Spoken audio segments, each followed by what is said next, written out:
stupid bitch so bad. I hate that.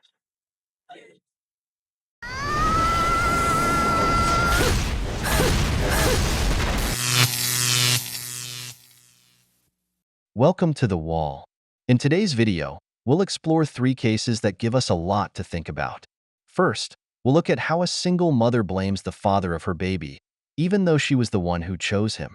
Then, we'll analyze the story of a woman who justifies keeping the father away from the child by disguising it under the phrase, "what's best for the child," when in reality, it's what's most convenient for her.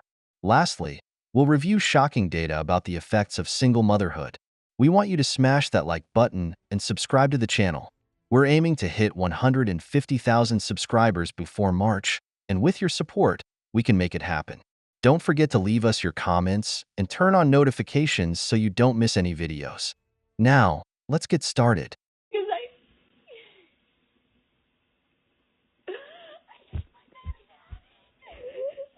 I hate that stupid bitch so bad. I hate that. I've never hated a motherfucker more in my life. Stupid.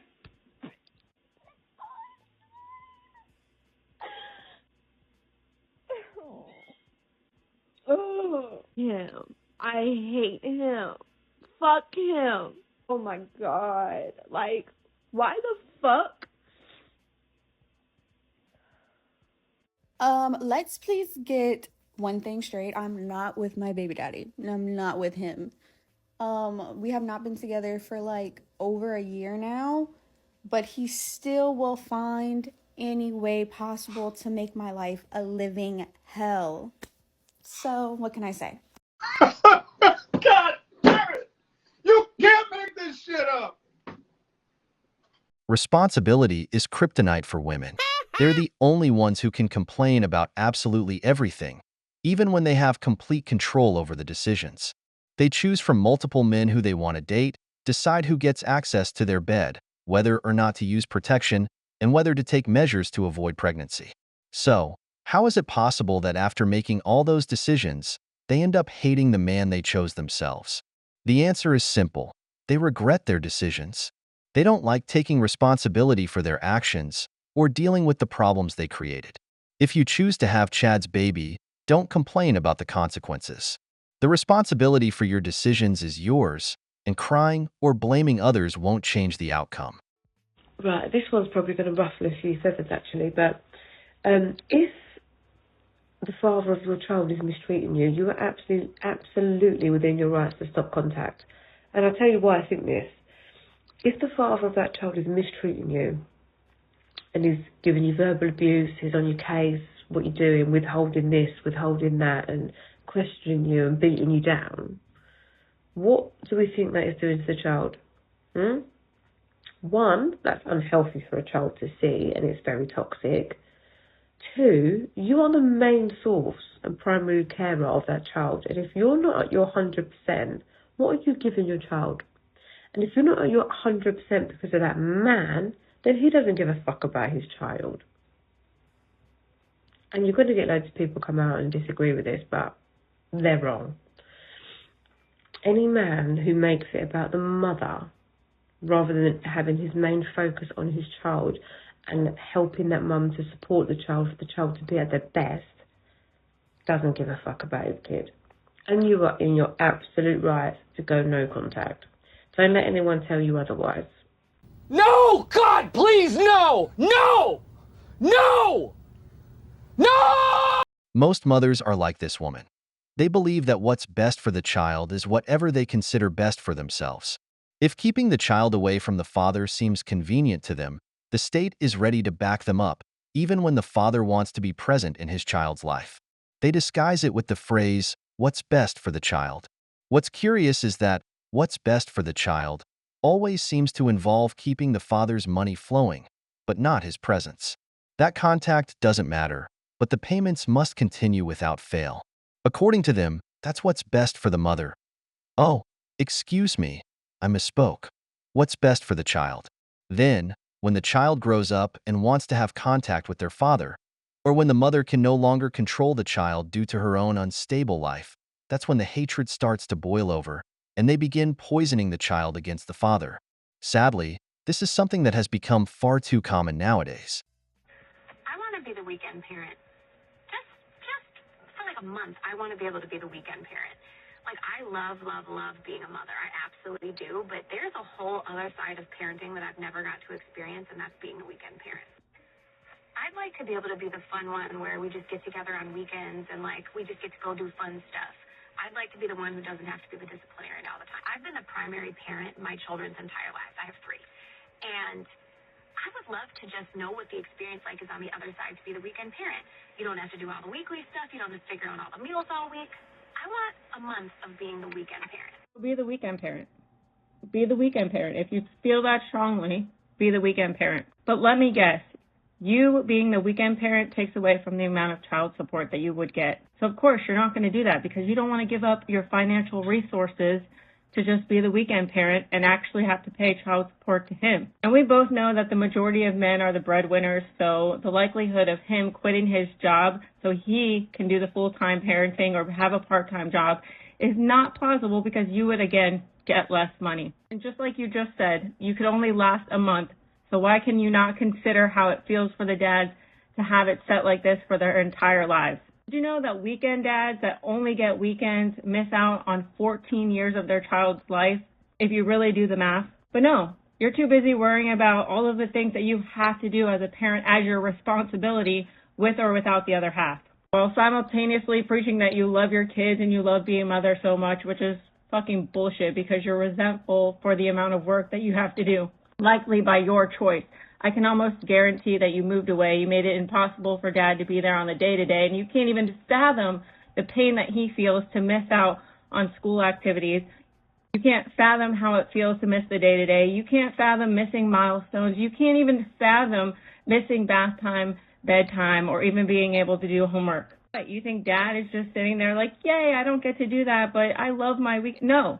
Most dads that want to be involved are heartbroken every single day that their child calls them with something new or exciting to tell them because they're not physically there. And the fact that you can be so insensitive about a topic like this just tells me everything that I need to know about you. Why is it assumed that dads don't do anything? You act like, the weekends are just fun time, but does sickness get to pick and choose when it comes, as if kids are not sick on the weekend and you have to take them to the doctor or the ER? Or as if there's no discipline ever the entire weekend and these kids are just running rampant. Or as if dads don't take the time even on weekends or holidays or the time that they do have to teach their sons or daughters new tricks or ride a bicycle or do all of the things that he would do if you guys were still together. But again, you can't even think outside of the box or outside of yourself for even 2 seconds. And this goes back to what I always say. Women set the standard, so you set the standard to be the primary parent, and then you're resentful for it. And then you're resentful that you become such a bitter-ass baby mom that you sit there and act like the dads are shit because they're Disneyland dads or weekend dads, even though you're the one that set it up like this in the first place. It's almost like any dad that loves his children gets punished for it. Any dad that wants to be involved always gets less time, but these deadbeats that are out here not doing anything, that don't want to be involved, the mothers will literally beg and give them as much time as they want. Tell me how that's fair. Okay, bye.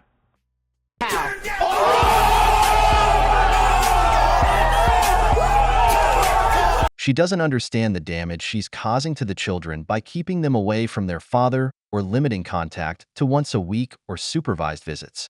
This doesn't benefit the children. It only perpetuates a narrative that's convenient for the mother.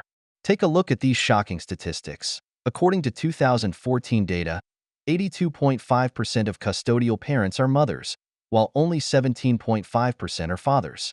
Moreover, research by Mack et al., 2007, found that the absence of a father figure is closely linked to an increase in both violent and nonviolent criminal behavior among young people. On the other hand, according to 2017 data, 70% of people living in poverty in the country are women and children, and half of the children in this situation are being raised by single mothers.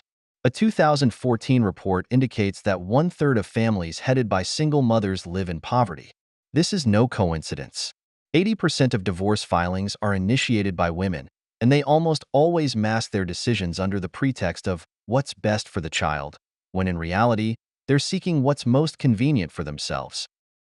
So my TikTok went very viral, and I did not know or expect that, as everybody, I'm sure, doesn't. But I think I should come on here and clarify a little bit that me and my baby daddy, yeah, like I said, we're not together, but we actually do have a pretty decent co-parenting relationship overall for the most part. So, like, I know people out there have it worse. But he's still an asshole, and legally I can't really go into detail about the situation. Trust me, I would love to.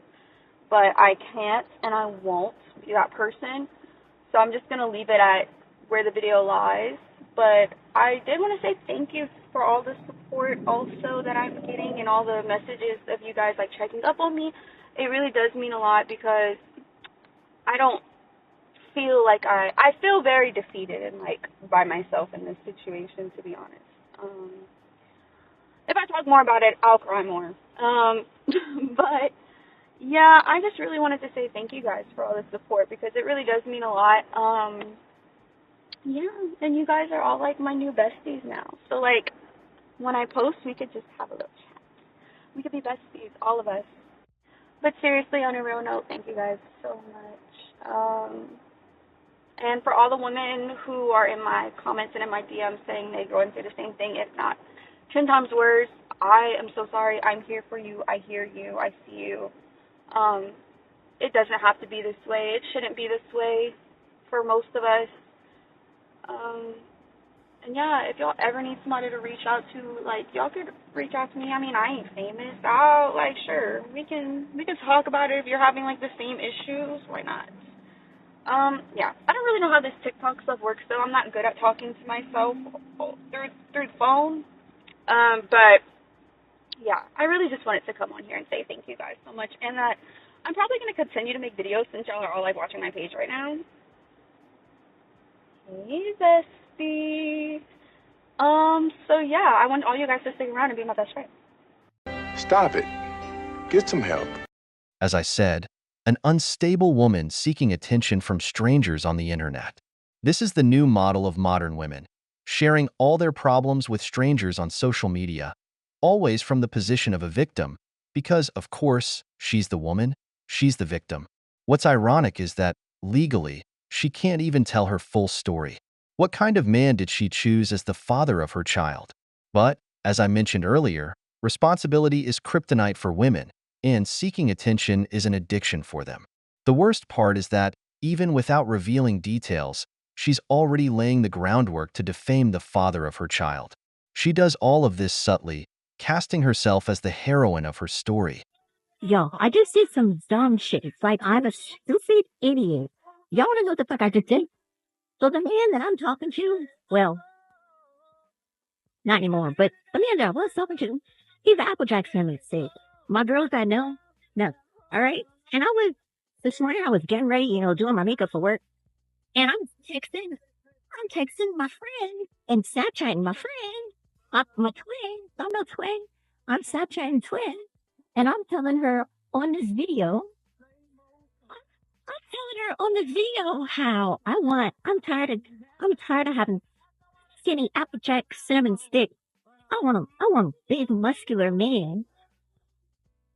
Yo, I fear I sent the video to my Applejack cinnamon stick. I've been at work all day. It is 10 o'clock at night. I'm opening his Snapchat. She said, "You got me fucked up." I said, like, what? Why? I was just getting off work. She said, "That video you sent." What video? Instantly I knew. I just be doing shit, y'all. I don't even mean it. And then she starts crying over the bad decisions she made when choosing the father of her child. As I mentioned before, addicted to attention, she's now become a content creator, because that's what she was really after from the very beginning. What do you think, brothers? Is this a way of facing her problems, or just another attempt to shift the attention back to herself? We've reached the end of the video, but before we go, here are the questions for you. What do you think about people turning their personal problems into content for social media? Do you think poor decisions when choosing a partner justify publicly blaming the other person on the internet? If you enjoyed the video, make sure to give it a thumbs up, subscribe to the channel, and hit the notification bell. Your support means the world to us and motivates us to create more content. Stay tuned for the next exciting video from The Wall.